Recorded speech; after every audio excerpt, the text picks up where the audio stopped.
Just because more women are earning engineering degrees doesn't mean they're becoming engineers. Early findings from a new National Science Foundation study show nearly 40% of women earning engineering degrees either never join the profession or they quit. Joining me with more details is one of the authors of that study, Nadja Fuad. Nadja, thanks very much for being here.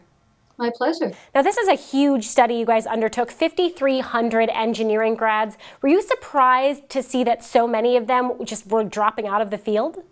Yeah, that was one of our big surprises. Actually, the big surprise was that how many had finished an engineering degree but didn't enter the field at all.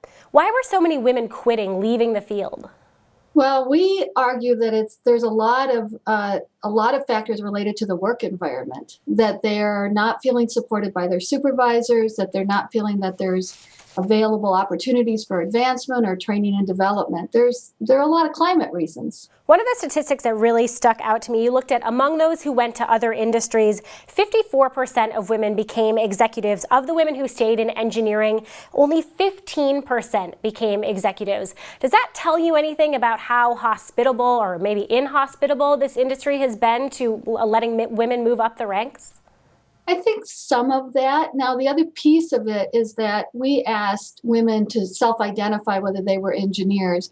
And it may be that the women who moved up an management ladder didn't identify as engineers anymore, so I'd be a little hesitant to draw that final conclusion.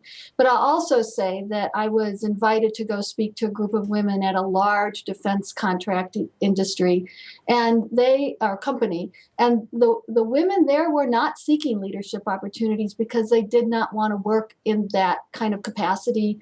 They felt like it was a hostile environment. That's a really interesting point. One thing we've seen recently is all these tech companies are reporting their diversity numbers. So you've had Google, you've had Facebook, we have the numbers here from Twitter. They said, out of all of their employees, 30% were female. Only 10% of their tech employees were female. What do you think it's going to take for employers like this to really understand that they have a problem when it comes to diversity?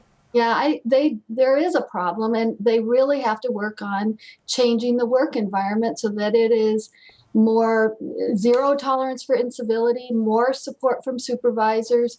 Leaders from the very top on down need to have this as a very strong motive, very strong goal that they want to have, and hold all of their line employees accountable for this goal. All right, some pretty interesting statistics. Nadja, thanks for being here. Yeah, thank you.